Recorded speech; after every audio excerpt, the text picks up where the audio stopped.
سلام، این هفته در منطقه آفساید میزبان شخص اول مملکت یعنی آقا هستیم که با جفتک‌هایی که در چند وقت اخیر انداخته نگرانی‌های زیادی رو نسبت به وضعیت خودش ایجاد کرده. البته نگرانی که میگم منظور برای مخاطبینشه، یعنی همون جماعت ساندیسی، چون اگر توی این اوضاع بلبشوی نظام مثلا یک بسیجی ولایت مدار که دنبال راه حل هست همه صحبت‌های سیدعلی رو گوش کنه، اینقدر حرفای این یارو نوسان داره که بسیجی هنگ میکنه. مثلا یه روزی میگفت که مردم حق دارن اعتراض کنن و باید حرفاشون رو شنید و گوش کرد و اینطوری. اینی که فلان انسانی از یک حقی محروم بمانه و اعتراض بکنه تو این کشور همیشه بوده، الان هم هست. هیچ کس هم با اینها معارضه و مخالفتی نداره.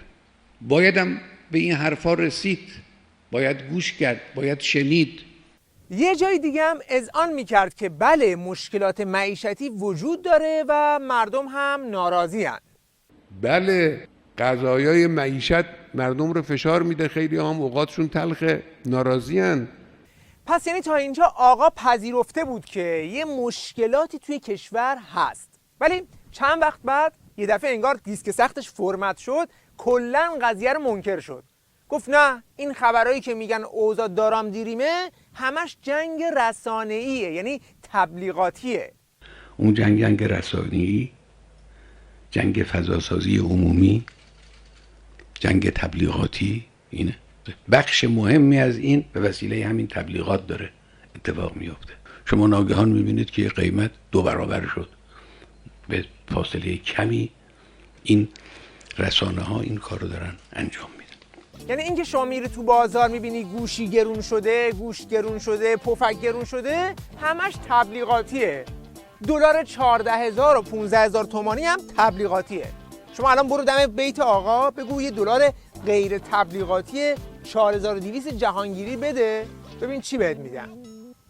اما جالبتر از اون اینه که این همه که شعار میدادند تمام مشکلات هم ناشی از تحریم هاست، این هم ظاهرا تبلیغاتی بوده، چون در این مورد هم سیدعلی نظر دیگه ای داره.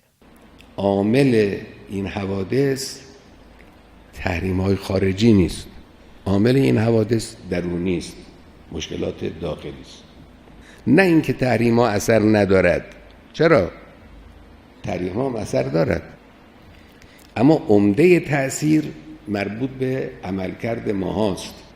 بیشتر مشکل ناشی از مسائل درونی و داخلی خود ماست. از اون طرف یه هیئت فرستادن تو دادگاه لاهه که بره از آمریکا شکایت کنه که تحریم پدرشون رو در آورده و مظلوم نمایی کنه. از این طرف این یارو میاد سوتی میده که نه اصلا تحریم تأثیری نداره، مشکل داخلی، و خلاصه اینجوری فرش رو از زیر پای اونا میکشه. بعد هم یه جای دیگه کلاً قاطی کرد، گفت مشکل بی مشکل، همه اینا القاءات دشمنه و اصلا تو کشور بنبستی نداریم ما. دشمن میخواد القا کنه که کشور دچار بنبسته. من حرفم اینه، من میگم در کشور هیچ بنبستی وجود نداره. در همین زمینه اقتصادی هیچ بنبستی وجود نداره. اینجور نیست که راه حل نباشد، نخیر. مشکلات کشور، مشکلات اقتصاد شناخته شده است، راه حل ها هم شناخته شده است. کننده ها باید انشاءالله همت کنن. آخه سیدعلی مشنگ، اگر مشکلات شناخته شده است، راه حلش هم شناخته شده است، پس چرا دلار تو 3 ماه 3 برابر گرون شده؟ مشکل تو انشالله است، تو همت، تو حشمت، تو اون کننده هاست. بعد وانگهی مگه تو خودت توی این نظام شغندر تشریف داری که میگی کننده ها باید همت کنن؟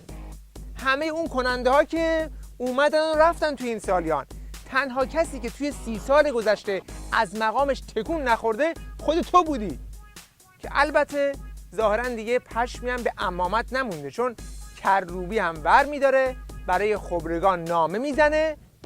خبرگان اگر خبرگان باشد باید از نتایج سیاست‌های راهبردی رهبر در 3 دهه گذشته که کشور را به اینجا رسانده پرسش کند. کروبی توی همین نامه گفته خبرگان بیاد یک گزارش بده که توی این 30 سال چقدر به ولایت فقیه نظارت کرده. چون ولی فقیه که فقط خودش نیست، زیر دستش مثل هشبا 10 تا ارگان داره. توی همین نامه کروبی نوشته فقدان نظارت مؤثر خبرگان رهبری و نهادهای زیر نظر این مقام از جمله شورای نگهبان، سپاه پاسداران، بسیج، قوه قضاییه، صدا و سیما و بنیادها و نهادهای اقتصادی در 3 دهه گذشته خسارات جبران ناپذیری به کشور و مردم وارد کرده است. حالا خامنه‌ای که دیگه اینجا نمیتونست از خودش دفاع کنه، نمیر و دوله نظام یعنی جنتی رو فرستاد تو میدون که یه چوبی برای رقیب بلند کنه. ما یه مسئله‌ای که الان مختارش هستیم که این سیاست گذاریش در آمریکا میشه و بعدم تبعیتش در ایران میشه و بلندگوی آمریکایی‌ها اینجا پیگیری میکنن، همینه که نابسامانی که در مملکت هست، مثلا در این وضعیت جار گرانی و کمبود و مشکلات و فقر مردم و این حرفا، همه را به پای رهبر بگذارن و بگن که بله خب تفسیر ایشونه که انه فعال مایشا، ایشونه در همه کارهای اجرایی، در همه کارهای قضایی، در هر مسائل ایشون همه کار است و دیگران بیکاره، مجلس بیکاره است، دولت بیکاره است، قوه قضاییه بیکاره است، فقط ایشون همه کاره است.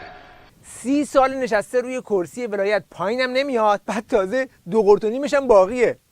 وقتی بحث فرمانده کل قوا و عزل و نصب رئیس و رؤسای صدا و سیما و فرماندهان سپاه و بسیج و ارتش و اینا میشه، ایشون فعال مایشاست و بدون تنفیذ رهبر حتی رئیس جمهورشون هم شلغمه. ولی وقتی پای پاسخگویی به مشکلات میرسه، میخوان طرف رو در ببرن. سیاستگذاری، راهبری و پیگیری اصلی اداره کشور بر عهده رهبری معظم انقلاب بوده. برای مقابله با مشکلات ایشون حد اکثر اختیارات را به دستگاه‌های مختلف اعطا فرمودند و اکنون این دستگاه‌های زیرربط هستند که باید پاسخگوی مسائل کشور باشند. دستگاه‌های زیرربط هم 7 خط‌تر از این حرفا هستن که اینجور جاها دم به تله بدن. به خاطر همین وقتی بحث پاسخگویی به میون میاد، قشنگ خودشون رو مطیع اوامر رهبر اعلام میکنن. تأکید میکنم که همه ما بر اساس دستورات مقام معظم رهبری و چارچوب‌هایی که مقام معظم رهبری تعیین میکنند حرکت میکنیم و من افتخارم این است که مقام معظم رهبری در همین سخنرانی روز 4شنبه این بنده و سرباز کوچک رو مورد تفقد قرار دادن. مشکل خامنه ای اینه که الان دیگه رسواتر از اونه که بتونه جنتی براش مال کشی کنه، چون مشکلات ساختاری حکومت پوسیده ولایت فقیه اینقدر عیانه که حتی توی برنامه‌های اینترنتی خودشون هم ازش پرده برداری میشه. ما رهبر رو داریم، بعد شورای نگهبان رو داریم که از طریق رهبر مستقیم و غیر مستقیم 6 تا فقیهش رو رهبر مستقیم انتخاب میکنه، 6 تا حقوقدانش رو از طریق رئیس قوه قضاییه معرفی میشه به مجلس که رئیس قوه قضاییه هم رهبر انتخاب میکنه. یعنی مستقیم و غیر مستقیم اعضای شورای نگهبان منصوب رهبرن. خب شورای نگهبان نظارت داره بر شما شبهه دور رو میخواید بگید. آره دور من به این میگم دور باطل. شورای نگهبان نظارت داره بر خبرگان، یعنی من خبرگانی اگر بخوام نقد کنم رهبر رو، بعداً بعد نگران این باشم که دور بعدی من تایید صلاحیت میشم یا تایید صلاحیت نمیشم. یعنی در واقع با یه دوری ایجاد شده، یه جوری سیستمو چیدن که همه چی برمیگرده به یه جا و این به نظر من خطاست. حالا هرچی هم نوچه‌های خامنه‌ای مثل خرچنگ نظام بخوان کرسی زنگ زده ولایت فقیه رو با القاب مقدس رنگ بزنن، دیگه چیزی جز تمسخر ملت گیرشون نمیاد. ما را دعوت میکردن حزب اللهی های بحرین در مقابل وزارت کشور عکس قدی مقام معظم رهبری آیت الله العظما امام خامنه ای بود.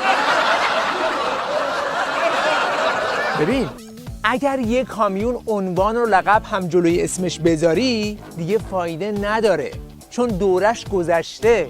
الان واژه امام برای خمینی رو هم دارن زیر علامت سوال میبرن، دیگه چه برسه به خامنه ای. برای اینکه این قدسی سازی میشه فساد داره. من امام، ما 12 تا امام داریم، ولی وقتی ما میایم با القاب افراد رو، چون یه موقع شما تو حکومت نیستی، تلقی عوامانه مثلا امام 13 امام خمینی، نه منظور یه رابطه امام و امت دیگه. یعنی خب من اینو قبول ندارم. القابی که ما به افراد میدیم فرقی هم نمیکنه، با آقای خمینی، به وزرا، به آدمای معمولی اصلا القاب دادن از نظر من خطاست. این کلمات قدسی افراد رو در جایی قرار میده و مقدس میکنه که بعداً همون نمیتونه بهش نقد بکنی. الان چرا ما این همه توهین به رهبری داریم؟ جزء جرایمی که برای افراد منتقد درست میشه، توهین به این داریم، توهین به اون داریم. خب توهین به رهبر، خب چه اصراری اگر قراره توهین به این مقام روحانیت نشه، خب من اون مقام روحانی بری کنار بشینه. من بله با کلمه امام و القاب مخالفم برای کسانی که توی اجرا هستن و معتقدم این مسیر رو به غلط میبره و به دیکتاتوری و سایر چیزا نزدیک میکنه، سوء استفاده میشه از باورهای مذهبی مردم. ولی به هر حال این به نظر من این بارا رو داره. در یک کلام با اعترافاتی که این روزها در رسانه‌های مختلف باندهای حکومتی شنیده میشه، تنها نتیجه‌ای که میشه گرفت اینه که تابوی ولی فقیه در درون نظام خورد شده و بسیجی‌های ولایت مدار هم باید در آینده بیشتر از اینها گیج بخورن. خدا نگهدار.